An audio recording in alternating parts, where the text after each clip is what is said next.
Boy, did I have a lot of hairstyles or what, Wood? You know, some of you look at that and you go, oh yeah, I remember that. I'm like, how did my hair look? Did the back look okay? What was going on that day? It's not easy being me.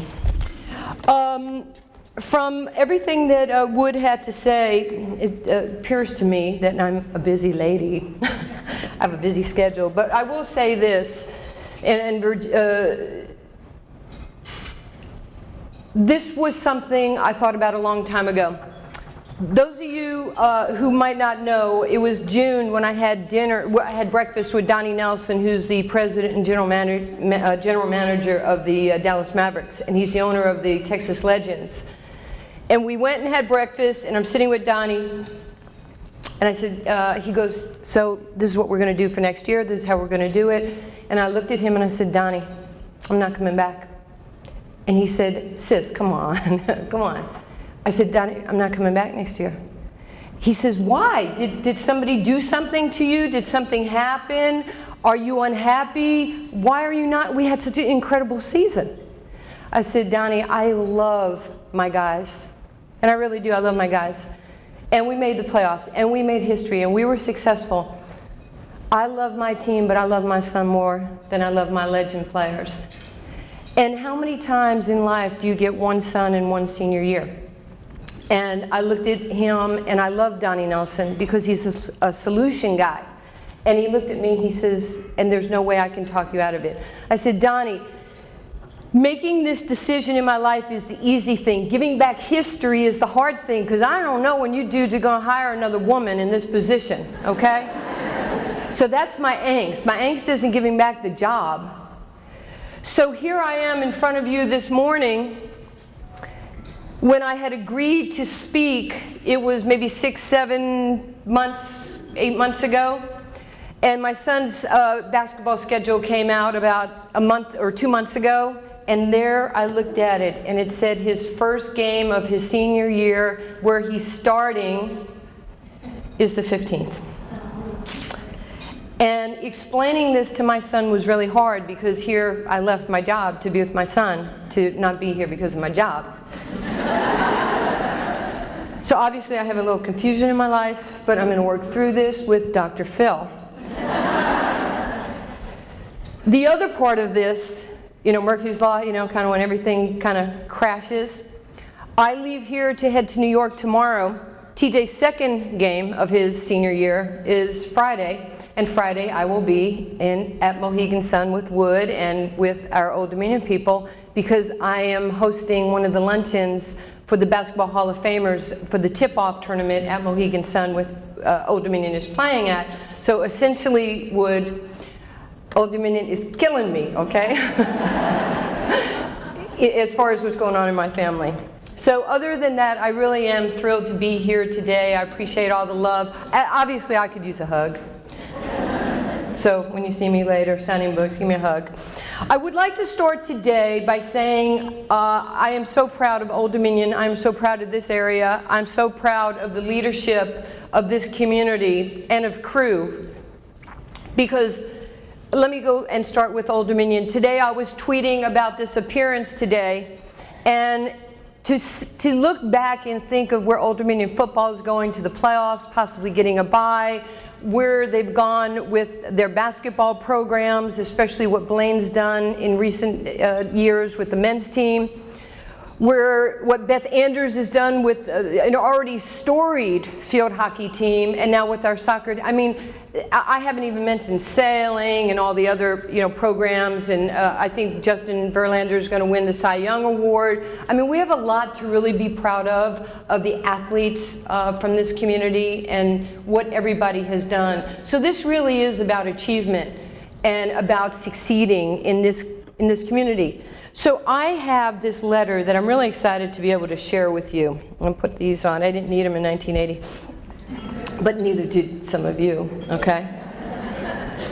Misery loves company, by the way. Okay, this is a letter that was written March 18th, 1986, and this is a letter to Larry King. It is handwritten, and I did highlight it. It is from Pistol Pete Maravich. Everybody raise your hand if you know who Pete Maravich is. If you don't, raise your hand anyway, so I won't make fun of you at a later date. So he's writing a letter to Larry King, just really thanking him for having him on the show. And this is the body of the letter. It says, Larry, one of the great keys to my success was an ingredient called repetition. By working on particular areas of basketball shooting, ball handling, dribbling, spinning, passing, and others, I concentrated on the details over and over and over again. And I constantly saw a change taking place in the improvement of my game. I often share this with people that if they will maximize their God-given abilities and talent according to the amount of time that they are willing to invest to make themselves better, they will see success each and every time.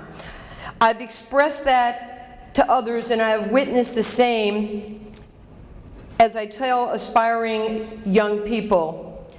Larry, you have reached the top of your field not by luck, but by coincidence, not by coincidence, but by godly talents, hard work, and repetition.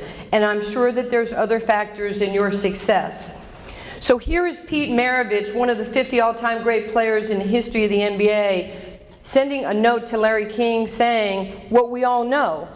By repetition, by doing things over and over and over and again in our lives, by mastering the details, by making the little things matter in life, you can be what you want to be. And I know, because there's been so many times in life people looked at me. I mean, it's confusing. I mean, Wood talked about I'm still the youngest Olympic basketball player ever. I was a senior in high school in 1976. And then coming out of retirement at the age of 39 and at the age of 50 and who knows. Because people don't get to tell you what you can be. I am who I say I am. You are who you say you are. But then you have to back it up. You have to make the little things matter. You have to be able to get up every single day. And don't just show up at your office. Just don't go in because it's Monday and it's time to go to work. Go in because you want to knock it out of the park. Because you want to be the best. You want to have the best day in your career. Well, whether it's it doesn't matter what kind of business, whether it's in real estate, whether it's mentorship, whether it's at the university, whether it's leadership. Each and every day, that's a mental mindset. And nobody can take that away from you. You have ownership of your energy and your effort. And we talk about mastering the things that take, it doesn't take talent. You want to master the things that take no talent. We all have a max of what we can give. Being smart, Wood might be smarter than me, but I have a max. He's got his max, I've got my max. Working hard, he's got his max, I have my max. Having a finisher's mentality. We all can have a finisher's mentality. Your effort. Everybody has a max of what their effort is. So we have to be able to master the things that take no talent. If you can master those things, then everything else is going to fall into place for you. But you need to take pride in that. And the other thing that I know to be true is that you have to protect your name. And you're sitting there saying, now how does this apply to achievement? How does this apply to leadership? Leadership is about how you protect the things that are most important to you. Your name. You're seeing this at Penn State right now. It takes years, deposits of goodness. It could take years that you're building that, and it takes one incident to take it down. You have to be mindful of your brand, your company, your university, your name, every day. And if that doesn't give you incentive to do the right thing, so what I'm talking about first and foremost is you individually. We are a group of individuals. Basketball, they go, well, there's no I in game. Well, there's I in win. Yes, there is. And if you don't have enough people that can help you win, then you're going to be mediocre at whatever you do. So when I'm coaching, like when I'm taking my guys with the Legends last year, and my job was to get Justin and Antonio and Joe and Sean and Booker, Keith, to make each one of them have career years. If I can take this table right here and every one of you have your best year, each and every one of you, we're going to be better as a team. We will be better as a team.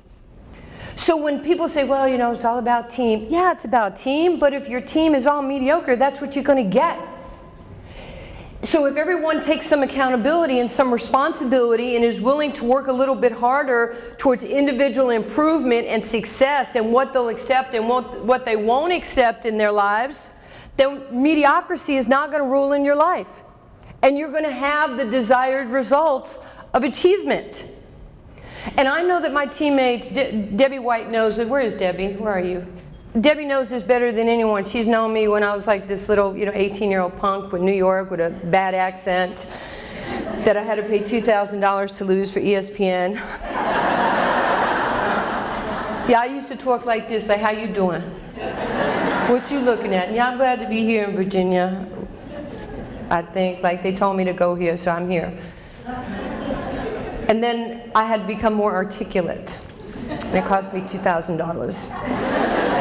And here I am with the desired results. But Debbie, Debbie knows, I mean, we're trying to build something.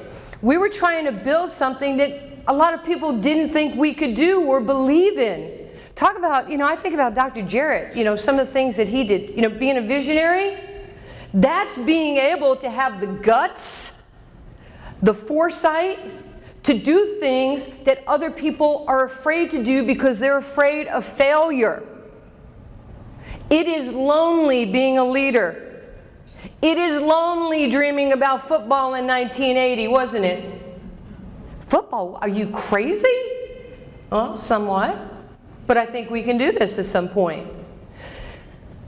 Would. I mean, nobody thought you would be successful with football right out of the gate, but you believed it. It's your attitude, it's your belief, it's your vision. It's, you got to speak this stuff into existence. I know this because I'm not here to tell you about my career and what happened. I'm here to tell you that I believe that if you mentally, physically, emotionally come prepared to be successful, you can be anything you want to be. I know this. It's 1977. Debbie, I don't know if you even know this story. I'm playing for Pat Summitt on the USA national team. It's the junior team. It's her first team that she ever coached internationally. I was in my apartment in Ghent. I get a phone call from Pat, who was my teammate the year before on the Olympic team.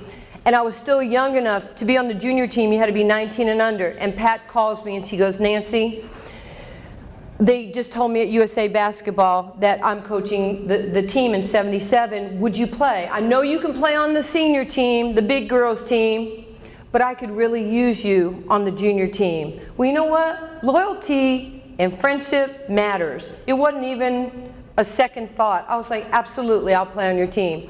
We go to Squaw Valley. We're getting ready to play in this tournament.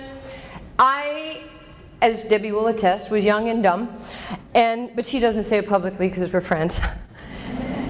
So I'm walking with Holly Warlick, who is the associate head coach of Tennessee right now. Holly was my roommate. We're walking from where we were, the dorm area at Squaw Valley at the Olympic Training Center to have lunch. And there's this beautiful, beautiful Mercedes-Benz. It's this brown car. It's a convertible. You got to remember, I'm 19. We're walking, and Holly is pure Tennessee. She's talking like this, Nancy. I could never understand what she was saying. I don't even know what place she was calling, okay? I was like, just give me the ball, get out of my way, okay? What'd you say? Oh, I don't even want to get personal with that. So Holly and I are walking to go eat, and there's this car, and Holly goes, Nancy, that's a nice car, man. I wish I had one. I said, I'm going to have me like 2 or 3 of them.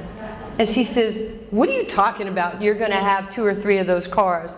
I'm like, yeah, like I'm going to have a couple of them when I, get older and everything. It's nice. She goes, we don't even know what kind of a car it is. So I walk up to the car and I look at the medallion and I walk back up to Holly Warlick and I go, I know what kind of a car it is. She goes, what? I go, it's a Mercedes. She goes, it's a Mercedes. I'm like, yeah, Mercedes Benz. It says it right there on the little thing. I'm gonna have a couple. She goes, you're poor. I said, yeah, but I'm gonna have a couple of them. Okay. So we go into sit with Pat Summit and my Olympic coach, my former Olympic coach, Billy Moore, and we walk in and I'm like, Coach, like Billy, I'm going to get me a Mercedes Benz. And she goes, and that's why you didn't play in the back of the zone. I was like, did you insult me? Like, that hurt. She goes, Nancy, it's a Mercedes Benz. It's my car, and it's expensive. And I'm like, so I'm not gonna have like a couple of them? And she goes, maybe. Okay, so I come to Old Dominion. I'm looking at a newspaper one day, and there's the Mercedes. It's in an ad. I am in Ghent, and I cut that thing out, and it was taped to my bathroom. Every morning I would get up and brush my teeth, or at night I would be staring at that Mercedes Benz because I was going to have one. I didn't know it at the time, but I was seeing what I wanted. I was believing in what I wanted. I saw it every day, over and over and over again. My first car, when I signed with the Dallas Diamonds in 1980, was a Mercedes-Benz. It was that car. Sometimes you can see things, you can believe it, and you can speak it into existence. You can do this. I'm telling you. But if you don't believe it, why should I believe it? If you don't believe in you, why should I believe in you? It starts with you. And that means you have to have accountability, responsibility, and ownership. It is so much easier to turn around and go, it was Kate's fault. She made the decision. No, it's okay to make a decision. We're not always going to be correct in what we do as leaders, but we are going to set the tone. We are going to set the vision. We are going to be decision makers. Sometimes it is lonely being the decision maker, being the leader. But a leader means you're willing to stand alone at certain times for something that you believe in. You have to be able to do that. I'm sitting in the huddle with my team in game 50 this season. An expansion team has never made the playoffs in the history of the NBA or the NBA D-League. We're down 8 points with 11 seconds to go. We win this game, we go to the playoffs. We lose this game, maybe the chick doesn't know what she's doing, but it was nice to break history. I don't see it that way. Donnie didn't hire me just to be the woman coaching a men's team. My job was to make it normal. My job was to do my job and take my guys to places they never thought that they could go. So we're in this huddle. 3-4 weeks before we got to the playoffs, I asked my team one thing. Every time we put our hands in, Legends, playoffs. It didn't matter if we were in a mini huddle, if we were in a timeout, we just put our hands together and go, Legends, playoffs. We were speaking what we wanted. It didn't have to be a whole soliloquy of what was going to go on. We were speaking what we wanted. I could be up here, put our Legends, playoffs. Because we had to believe it. We're in that huddle. I looked at my players. I had 5 millionaires on my team. And why I was buying their meals, as I think about it now, not bright, okay? Sorry, I segued to that. So I'm in the huddle. I look at Joe Alexander from West Virginia, lottery pick.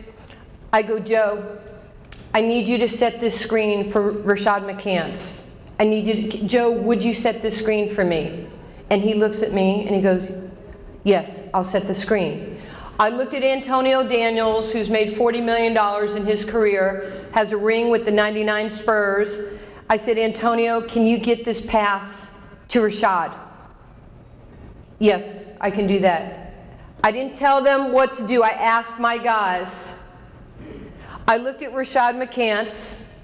I said, Rashad, when you get this, can you knock this three down? Can you knock this three-point shot down for us? We need this shot. He said, yes. Okay. Everyone responded and took accountability for what we asked them to do in these crucial seconds. We ran the play. Rashad hit the shot. Called timeout, went back, came back to the huddle. Little by little, we asked our players, could you do this? Booker, can you hit this shot? Please make sure when you do your feet. We were speaking it into existence. We were in a supportive manner. We were positive and we had belief and encouragement for our team. Long story short, we won in double overtime and went to the playoffs. And we got into the locker room and my players, man to man, looked at me and said, this is unbelievable. I can't believe we did this, Coach. It works. It works. We believed it. Even when nobody else believed in us, we did this. Even when nobody else believed football could win the first season, the second season, that you could have sellouts at Old Dominion University, that this community could overcome recession, can overcome all the financial institutional problems. We continue to prosper because everybody in this room believes and should believe that we can become successful. Now, I'm not going to say that self-doubt doesn't creep in, but you have to be strong enough to know where to put it. You know, we tell our players all the time, I tell this to my son TJ, I am not in control of my reputation, but I am always in control of my character. It's mine. I own it, and nobody can take it from me. So I can leave today, and you can say, I didn't really like her. That's okay. But I'm in control of my reputation, not my reputation, but my character of who I am, and the consistency. So now I want to get to the team aspect of this. It is really important that you look at the people that you're sitting with shoulder to shoulder. And I ask you this question. Do you make you better, or do you make people around you better? Every day, not just on the days that you feel like being encouraging. It could be a point. It could be a high five. For the ladies that are daring, it could be the chest bump. You know what we do with our team? Because I had a bunch of guys. This is what we did. Kate, come on up here, girl. I need you, Ms. President. She's right up on stage. We wanted to have more touches than any team in the D-League. We wanted, in good times and bad times, to communicate non-verbally. So we started hand hugging. We'd put our hand up and we'd put our thumb over, and that was our hand hug. If Antonio Daniels was ticked off at me because I took him out of the game and he was seething at me, he'd walk by me and I'd put my hand up and we'd hand hug. And we knew that we were here. We know we might not see each other for 6 months or 8 months, but when I see Kate, we're right here. We are one. Thank you. We are one. And you have to be that way. You have to have loyalty. You have to have consistency. You have to exude that trust and that belief in each other. That's part of being the tone setter, the decision maker, the visionary. What are we going to do together? What kind of plan do we have? What are our capabilities? What are our strengths? What are our weaknesses? How can you make your strength your go-to? And how can you make your weakness a strength? Are you too short? Are you irritable? Do you get sarcastic? All right, that's me. What about you? We have a mantra with our team. All the teams that I've ever coached or been around. Actually, this is what we say in my house. No excuses, no explanations. TJ is going to tell me for the 18th time why he missed third period at school. If you're explaining your excuse, you don't want accountability. Or how about this one with my team? Throws the ball, Booker throws the ball out of bounds or to the guy with the other colored jersey, which is not a good thing for us. And he goes, "Coach, my bad, my bad." What the heck does my bad mean? My bad means, hey, look, I'm sorry, Well, sorry is the most abused word in the dictionary. Sorry means, my son, people use it all the time. Hey, I'm sorry I didn't show up to work today. Hey, I'm sorry my car didn't start today. Hey, I'm sorry I didn't get that thing sent to you on time, so we now have spent, $8,000 in FedEx to cover my mistake and overnight. Really? I tell people, sorry? Oh, no. Don't please, my bad. I know people are sorry, but every day? That's when repetition is not a good thing, when you're using that word all the time. Handle your business. Handle your business. Do what you do. That's the important thing. Do what you do. It's called equity excellence. Equity is what we put in. Excellence is what we do for a long period of time. You don't want to be this. You know what this is? That's a Dow Joneser. I'm up, I'm down, I'm up, I'm down. This will, I'd pull my hair out.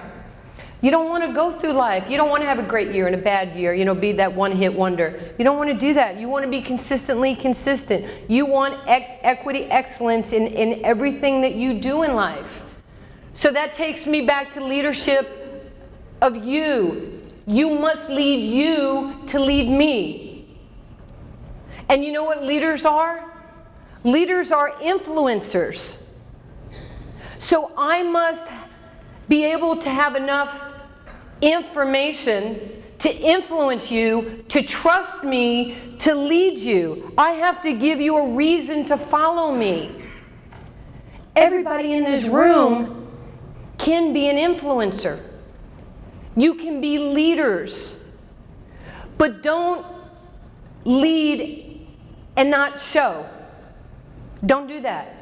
Because all they're going to do is be talking behind your back that, they say we should be here on time, but, so-and-so never shows up at the office, or they're always late, right? We see people like that, do what I say, not what I do.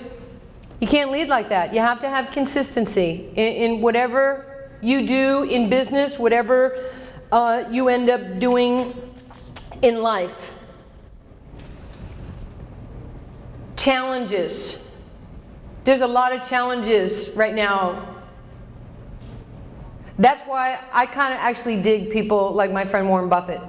How many people are not paying enough money to the government, and he goes and writes an article in the New York Times saying, I only paid 17.4% taxes last year, and I only paid $6,994,000 last year. How many people do that? That's why I really like him. I like his honor. I like his integrity. I like the fact that he wants to do his fair share. I think that it's important for us to do our fair share, even if it's not always in our best interest. See, it takes a village to be successful. That's why I'm here today. Because any organization, to me, like CREW, I love what you're doing. I love your leadership. I love the fact that you're bringing people together. We need to share. Ladies, I'm not pointing, but I'm looking. I'm talking to you. We need to work harder together. We need to be more supportive of each other. We can't talk behind each other's back and be petty.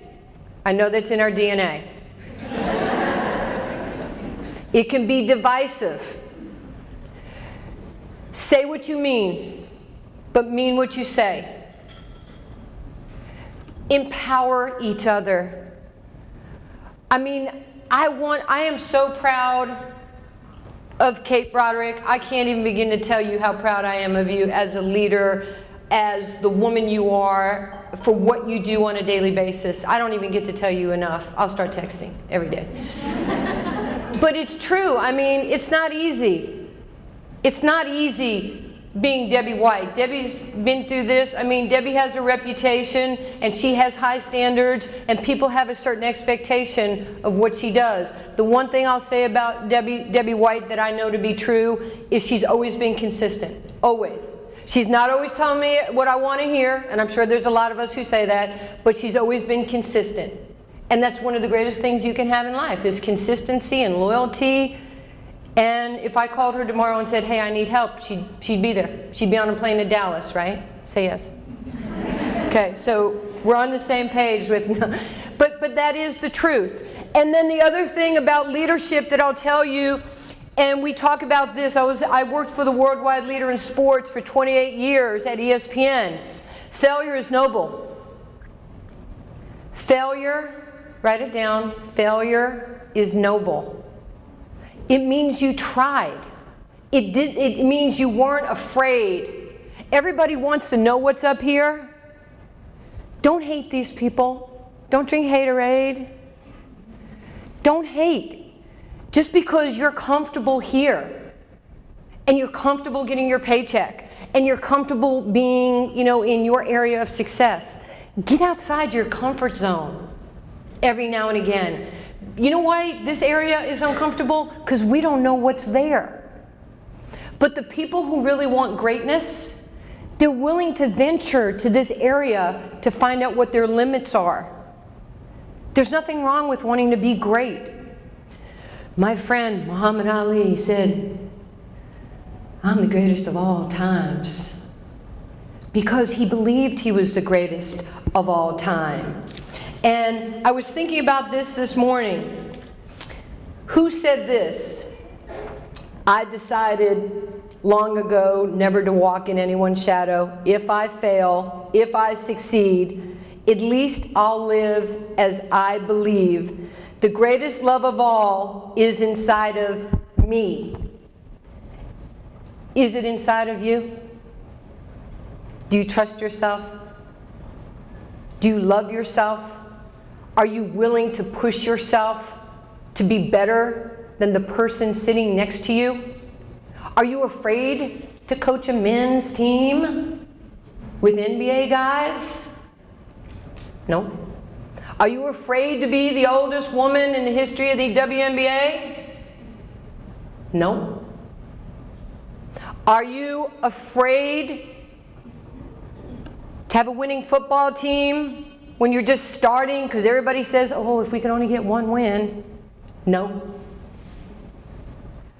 You are who you say you are. And if you allow people to deter you and derail you off the vision of who you are, what you want to be, shame on you. You must be strong in the face of inconveniences of life. How do we handle ourselves when we have inconveniences?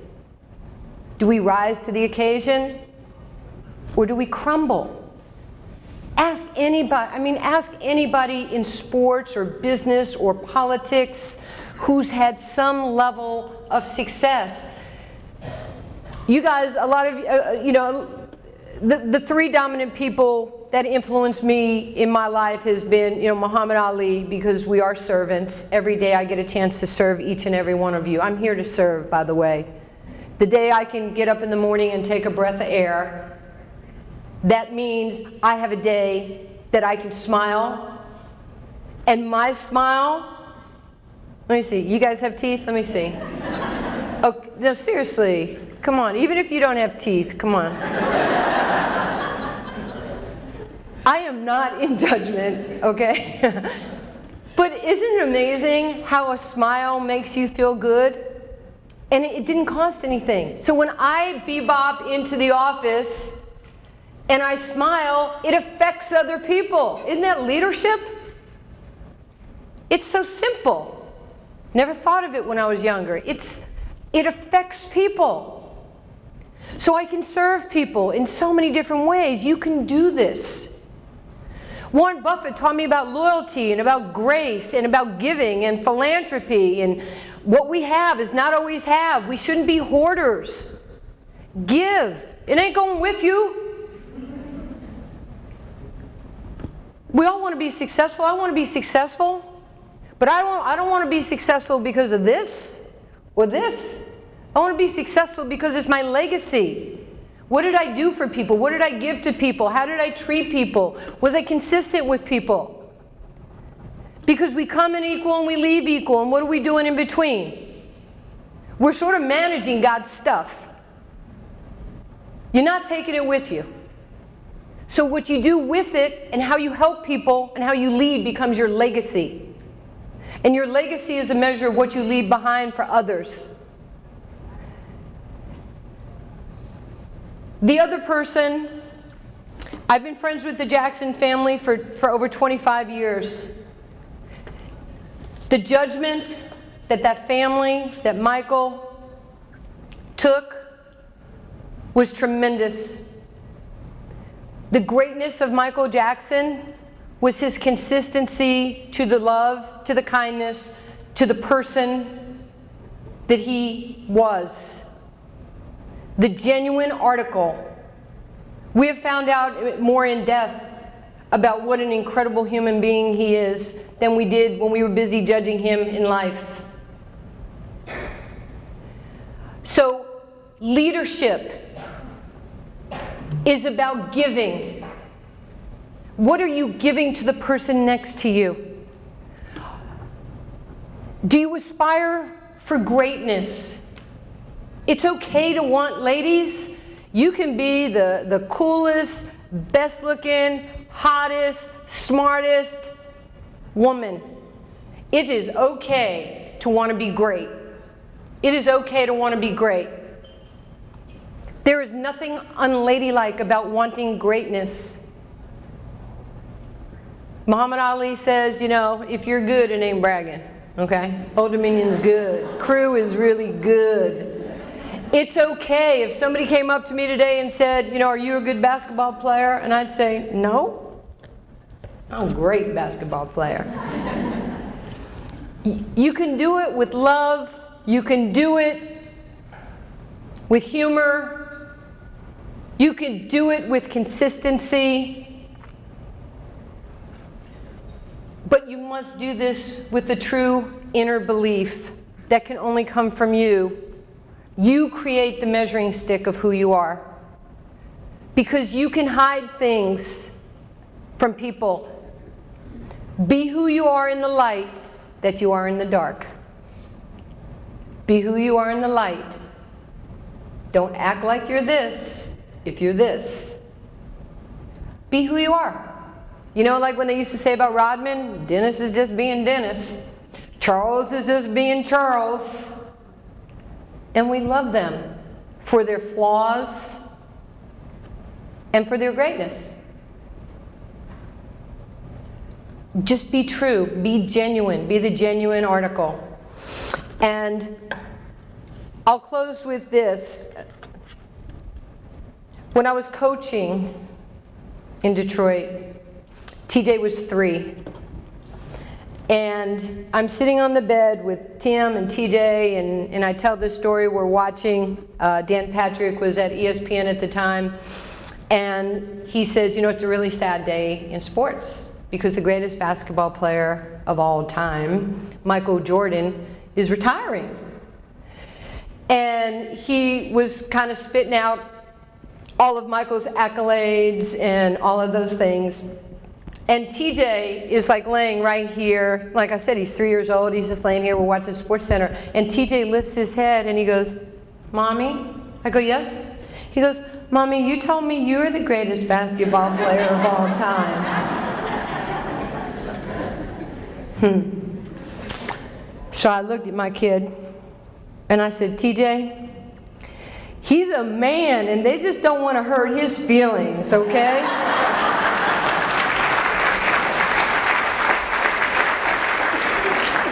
And then Tim looks at me and he goes, what do you tell him when I'm not around? I said, I told him the truth.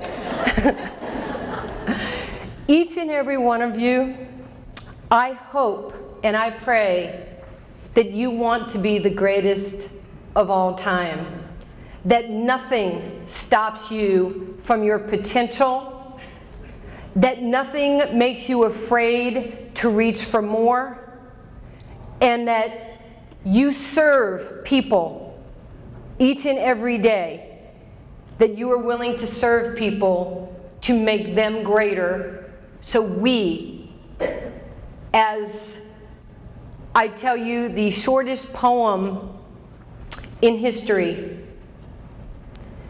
Muhammad Ali, me, we. If I'm me and I have you, we are unstoppable. Me, we.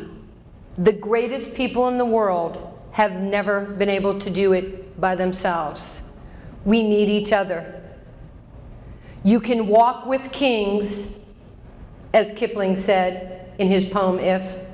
You can walk with kings, but have a common touch. Do things with love, do things with kindness, and do things with the servant's mentality.